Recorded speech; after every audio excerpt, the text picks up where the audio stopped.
SD bullion.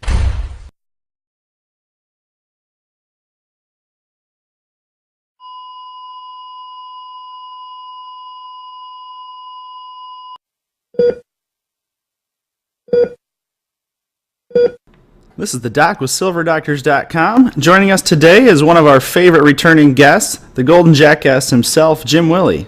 Welcome back. Oh, good to be back, John. Well, Jim, why don't we start right off with gold and silver. Yesterday on Friday with NFP release, we had really just a classic takedown exactly at 8:30 Eastern on the release.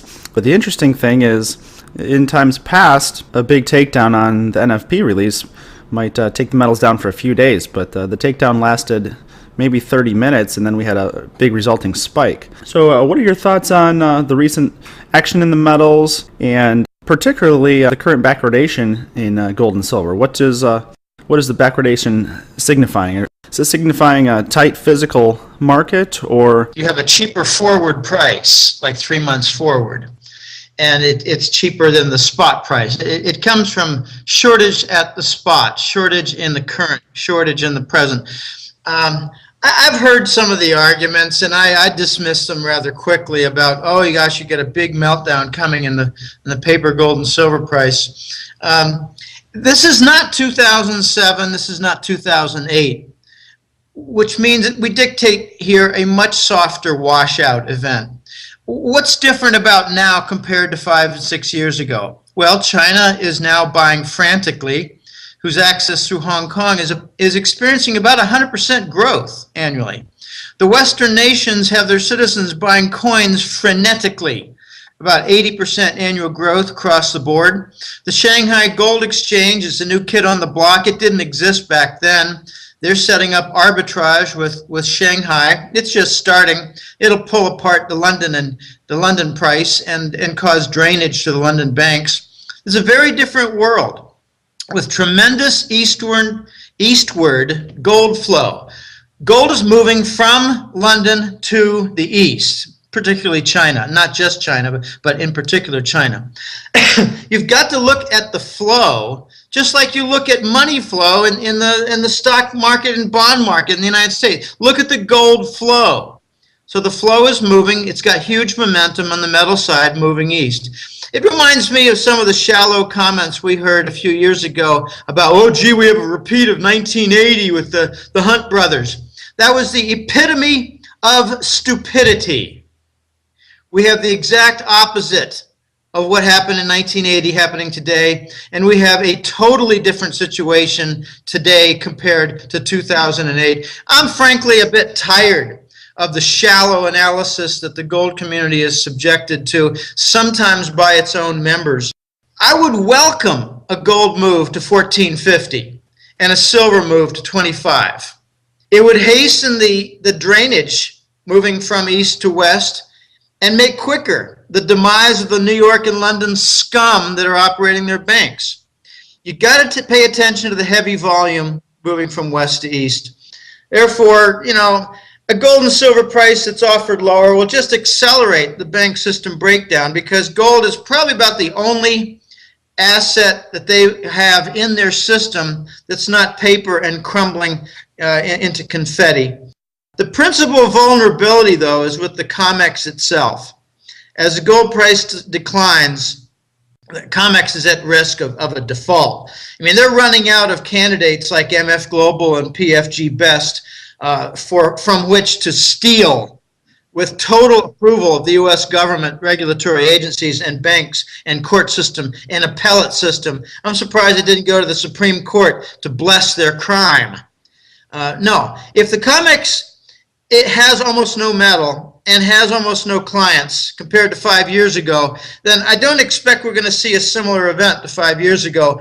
I'm again, very tired of shallow, silly, stupid analysis. So Jim, let me ask you then, with the entire debt crisis in the Western world, will a COMEX default, is a force majeure coming? I guess, do you view gold and silver as the trigger that may cause the coming collapse, or what are your view as the most likely trigger events for really a full breakdown in the system. I don't think we're going to see a breakdown, a default as a trigger event in gold and silver. I didn't say we're not going to see a gold and silver default. I said it will not be the trigger, because there's just too many deep sources for gold that the central banks have access to.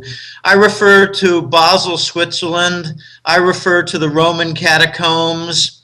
And the Bank of England has, I think they're pretty close to the bottom of their gold barrel in London for the Bank of England, but they have big, powerful friends in Rome and Basel, Switzerland. Now, the trigger is not even going to come from inside the United States, because it's just so controlled. The financial markets are really being operated from multiple different centers, in particular the Federal Reserve and Department of Treasury, JP Morgan, Goldman Sachs. It's just so corrupt to the core. We're seeing a blossoming of the fascist business model and its corruption that's accepted. We have very little law enforcement. So attention should be drawn to Europe. Look at some of the most recent events that are really quite staggering. The Italian elections basically have kicked out the Goldman Sachs preppy Mario Monti. I'm surprised he's not being thrown off a palace balcony. It's directly a response to hikes that Monti imposed on property tax to finance the bankers, to rescue the bankers. So the Italian people have a much more effective political system than the United States. The United States doesn't have any effective political system. But Italy actually put in a lead spot a comedian, kind of like John Belushi, to help to form, a coalition government. But preppy Mario Monti is on the way out. What does it mean? The defense of their big dead banks with extreme liquidity lines might not be managed quite so well in the future, near future, immediate future. That'll come to an end. Then in Spain, you've got new high-level financial corruption. I mean, the highest level, like the cabinet of the president, or whatever they call him. I think he's the president, not prime minister. It's paralyzed the nation at a time when they've already seen a string of big financial firm failures. They've got like 25% unemployment. It's almost a weekly incident in Spain that 1 million people show up in a city to show their objection. I think the likelihood of violence on the streets is greater in Spain than any other country. But Spain's bank insolvency and wretched unemployment, it's causing tremendous distress, and I think there's going to be a breaking point there. Then in France, you've got Hollande, and the leader of the socialist clowns, who think that by imposing taxes and granting big giveaways, they can solve things. No, what they've caused with their big tax hikes, like to the highest brackets, it's now about 90%, they've caused a tremendous resulting capital flight. Money is moving out of the big French banks. Money is moving out from the big wealthy accounts. It's moving basically to Scandinavia, where it can find some safe haven. But it's leaving the nation extremely vulnerable. Then you've got the German economic slowdown, which is really capturing some attention. It's slowdown, but what it's going to do is remove the ability and patience of the Germans and their parliament and some of their leaders, maybe not necessarily their political leaders, because they're basically in the hip pocket of the EU Commission and the big bankers. But it's going to remove the German patience on rescues. Then you've got the London banks, which it's not a secret, but that they're exposed to the Southern European debt. But what is kind of a dirty secret is that the London banks are joined by the big French banks. The French are not big, wealthy nation, but the French try to act like a big, wealthy nation. And they thought, well, gee, we can finance, Spain and Italy and Greece, and we can be one of the big guys and get some elite prestige. Well, what they've done is they've set themselves up to have their heads cut off. Recall that also that the Draghi, Mario Draghi, another Goldman Sachs preppy who deserves to be booted. His solution, the LTRO, the long-term refinance operation, they're basically bonds that have a different subordinated structure. In other words, if something breaks down, those bonds are superior and they get redeemed first rather than some bank bond or whatever. Well, the LTRO by Draghi got a big insult a month ago or so when it got a debt downgrade. So imagine the Central Bank of Europe institutes a vehicle that gets a debt downgrade. This is unprecedented. Then you've got the U.S. Fed, which is basically the only buyer of the U.S. Treasury bonds. Maybe Japan is an exception. The European Central Bank is the only buyer of Southern European government bonds. Here's a note talking about distress to the system. In January alone, the U.S. dollar swap facility set up by the Federal Reserve in New York enabled a movement of $1.2 trillion to Europe to help keep their banks up. So I would say that Europe is the pressure point. European banks are collectively, by the way, a good bit larger than the U.S. banks collectively. But the European banks are in suspended animation while the U.S. banks are being supported by narcotics, money laundering, and whatever else. I think a big European bust is coming. Events are coming for a big European bust. It's going to cause a mad scramble to safety. And they're not going to be looking for Switzerland and the hills any longer because of their euro peg. A big rise in the European gold price, I think, is coming, and it'll be shocking and not reversible. It'll ignite a global gold rush. A massive short covering will follow, and I think a powerful 30 to 50% rise in the gold price will come in response to the European collapse. And then following that, which has been waiting in the wings, is the gold trade finance platforms. Gold settlement for trade across the world, primarily coming, though, out of the East.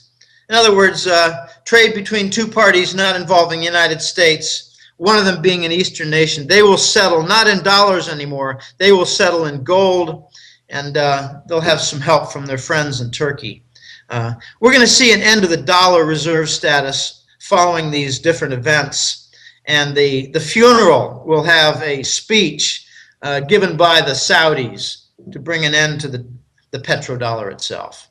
So I think you got to look to Europe, not the United States. The United States is a kind of a joke as far as crises and management and propaganda and lifts up with phony money, secret slush funds, exchange stabilization fund by the Treasury, all kinds of narcotics, money laundering, sponsored fraud.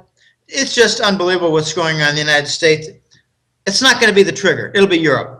So Europe will be the Eurozone will be the trigger of the collapse, and really it appears like it's already beginning then. It's really blossoming. What's unique about the last several months is that a lot of different things are happening,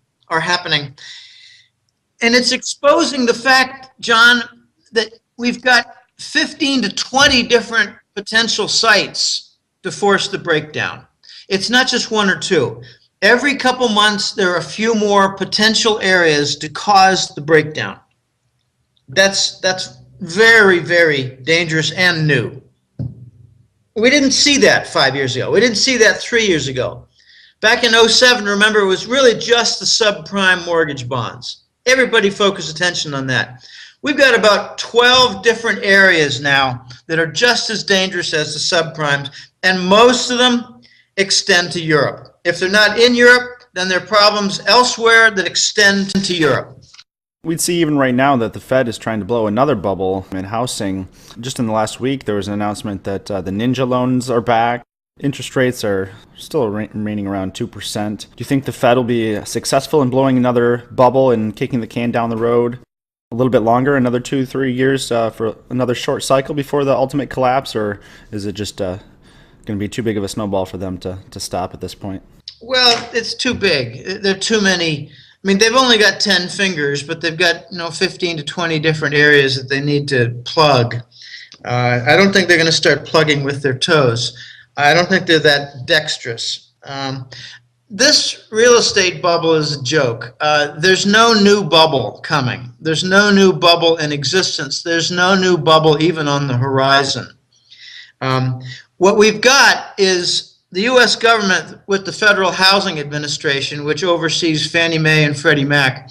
What they've done in the last 2 years is they've sponsored a whole new round of subprime mortgages. Except instead of banks like the big New York and California banks underwriting them, it's the federal government.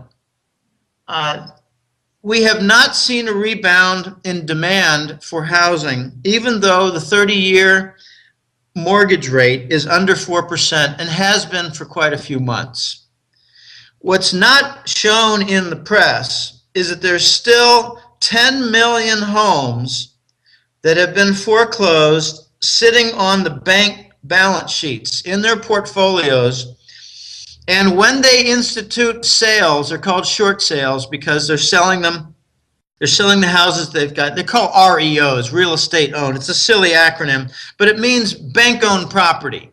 They're selling their bank-owned property for less than their commitment. They're losing money on it. They're called short sales. And they are not included in the Case-Shiller Home Price Index.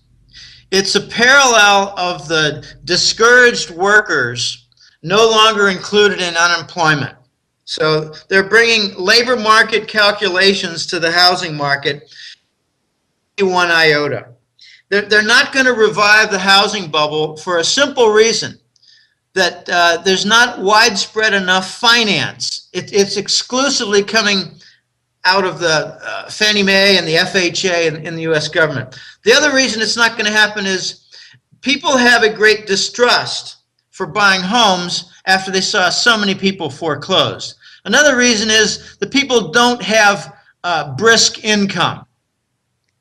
So the factors are not there. It's kind of a lunatic claim to state that the housing market is going to be re-bubbleized. Not even close. It's stuck in a depression, and they're now trying to make the argument that it's got a recovery. I don't give one flying backward dried turd whether the new home construction is revived. That aggravates the housing depression. So if the Fed is not likely to be able to reinflate a new big bubble, what's your take? Are we going to see a lost 2 decades like the Japanese, or what's your take on the likelihood of an ultimate collapse in the near future? I think the U.S., I said this back when Lehman Brothers fell in the autumn months, the last few months of 2008. The U.S. is going to be on a path that cannot escape for systemic failure, for total dependence upon the printing press to cover its debt, and for a debt default of the U.S. government debt, which will come in the form of a global conference to organize and coordinate the debt write-down. And there will be U.S. military outside the room to make sure that everybody complies.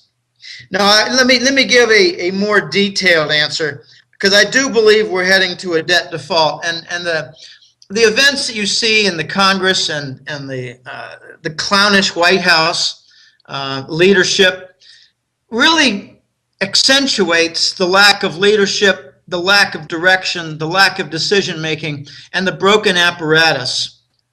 They cannot bring about significant debt reduction and deficit reduction. Notice that if they go ahead with these sequestered cuts, they're talking about $4 trillion in cuts over 10 years. I cannot emphasize how small that is. But let's take a look at why I believe the collapse likelihood is at our doorstep. It's happening now. It's no longer ultra slow motion like 2 years ago. It's a new event every few days, every couple of weeks, a new big important event. The pace is quickening. It used to be that MF Global type events would happen, and you wait a few more months and another big MF Global type of event would happen. Now it's much more rapid. Here's some of just in the last couple of months, 2.5 months, just recently, here's a list of some of the extreme events. Okay, like we have the U.S. Fed announcing almost every month. It's like an assurance of their extension of 0% almost forever. It's really to denigrate and discredit their own exit strategy talk. And that's to make sure that the big banks in the United States don't exit their own carry trade and force a problem with a sale of their long-term treasury bonds. We have a $1.2 trillion, as I mentioned, credit line doled out by the Fed as part of their dollar swap facility to the big European banks. That's January alone at life support. We have the Germans demanding repatriation of their official gold account. That's going to expose the allocated gold scandal. We have the Italians electing a comedian like John Belushi to halt property tax hikes that bail out their banks. This is an insult to their entire political system, which experienced that Mario Monti appointment without an election. We have the London banks recently sponsoring a Chinese yuan swap facility, kowtowing to Asia. This is unprecedented. New York will not do such a thing, but London did, which means London and New York might be at odds. We have an attack announced on Mali in North Africa to wrest gold and also uranium, but very much timed at the when the Germans asked for repayment of their gold, and the quantities really fit. I mean, there was a suspicious comment by the French and British saying it'll be repaid in 7 years. 7 years is approximately what Mali produces in gold that will cover almost exactly the German repayment. That was organized by France and the United States. Like we have a shutdown of the Mongolian gigantic copper and gold mine announced by Rio Tinto, which is an example of resource nationalism. We have raids larger and bolder of the GLD inventory. That prevents the COMEX default and will produce I think, a bigger price discount versus the spot for GLD shares. I think it's going to go down toward 20% discount, and that'll cause a lot of problems. We have the U.S. Fed announcing its QE5 shortly after QE4, which happened shortly after QE3. The QE3, by the way, is to cover the fraudulent mortgage bonds and try to free up some of the logjam. I call it QE 187 or QE to infinity. We have events like the major central banks are losing credibility while engaging in an open currency war. So the franchise system of central banks is being questioned. They're at battle with each other.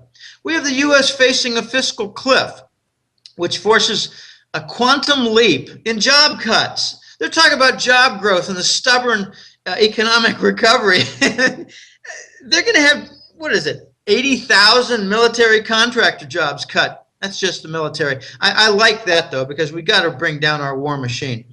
We have the Japanese ratcheting up their currency competitive devaluations. They're probably the only buyers of U.S. government debt among all the different governments, but the Japanese are forcing losses by the Swiss, who are trying to manage their euro-franc currency peg. But the losses come because the Swiss are trying to take some of the euros and diversify it to Japanese and British bonds, but they're getting hurt with that too. We have the Russians hosting a G20 meeting to coordinate alternatives to the US dollar-based trade. They're not going to continue with dollar-based trade settlement. It's not going to happen. We have the emergence of Turkey and soon India as gold trade finance intermediaries. They're going to supply one of two parties engaged in trade. They're going to supply them with gold so they can make the settlement of the trade. We're going to have gold trade settlement. We have the Iran sanctions coming to a conclusion with a fig leaf. Not a fig leaf, an olive branch. I'm sorry. Fig leaf covers your private parts. An olive branch is extended to your enemy. The U.S. with the olive branch is trying to approach the Iranians and say, let's bring about a conclusion to this. It's a surrender. All these events have occurred just since the new year began less than 2 months ago. The pace of extreme events is quickening. These extreme events have become the norm. It's like, an MF Global every few days. It puts tremendous additional stress on the system, which the boys are trying to manage. They don't have enough people. They don't have enough resources. They don't have enough channels. They don't have enough brains to do it. The managed system cannot succeed. It's too complex. They're actually trying to work toward an evolution of total finance management, and it's just not going to work. A series of climax events is soon coming. The changes, I think, are going to be breathtaking and rapid.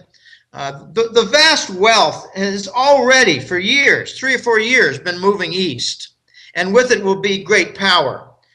Look for some seemingly minor bank failure. I don't have a name in mind, just a minor bank, a mid-sized bank.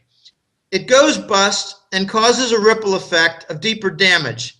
It's going to be involved with larger banks tied to commitments like with counterparty contracts, or an intermediary supply function, and things are just going to start wrecking. I think vast wealth is going to be lost in the U.S. and the West, except by gold and silver owners, which is going to be harder to do because the rules are becoming stricter.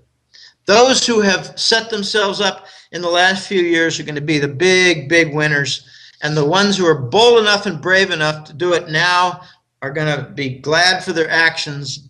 I got a family member who refused my advice 3 years ago, and now that family member is facing a conversion of her very large IRA, private managed pension fund, a conversion into these new special treasury bonds. That's going to cause a real firestorm by the public, and they're going to wish that they've converted their IRAs into a gold account.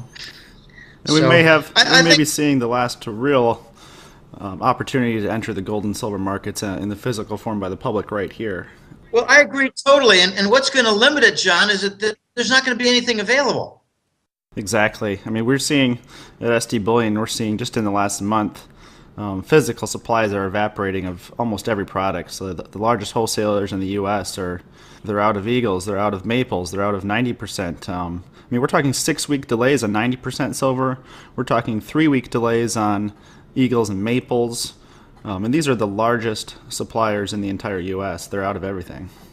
Well, and the U.S. Mint, let's not forget them. They have 2 significant events recently. One, they've announced these brief moratoriums where you're not going to be able to buy, or they'll be rationed out. All right, they're admitting there's a shortage. But they're also coming out at the U.S. Mint with higher premiums on the silver Eagles. So they're admitting that the silver price is phony. No, listen to the Mint. Listen to the Mint. Shortage, higher prices. Exactly. Well, Jim, before we let you go, why don't you tell our listeners where they can find your information and your newsletter? Your public articles are obviously posted on Silver Doctors, usually on Wednesdays or Thursdays, but for those who want more, where can they find your services? Okay, I have a public website. It's called www.goldenjackass.com. I know it's an irreverent, strange name, but that's what my mother used to call me because I caused a lot of problems when I was young. I spoke back, I talked back, I caused problems. But the Golden Jackass website contains a public free page. It lists all the interviews recently, lists all the public articles recently, and it has these indexes of archives. But all this is really to promote. It's a shameless promotional effort on my part. I'm trying to sell the Hat Trick Letter. That's a paid subscription service. The Hat Trick Letter itself consists of 2 reports. The Money War report is about high-level topics.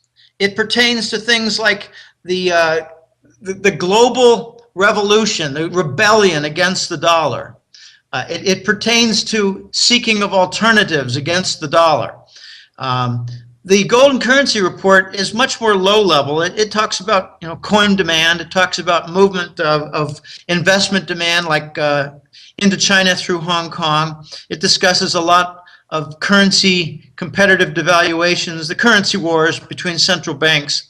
So with the high level money war report and the lower level golden currency report, I try to cover both sides thoroughly. Maybe a little too thoroughly, but it's like a magazine. No one reads the New York Times from cover to cover on the Sunday issues. So you pick your sections, you pull out your sections you like, and you read them thoroughly. So I hope people can go to the Golden Jackass website, take a look around, learn a little bit with the free material.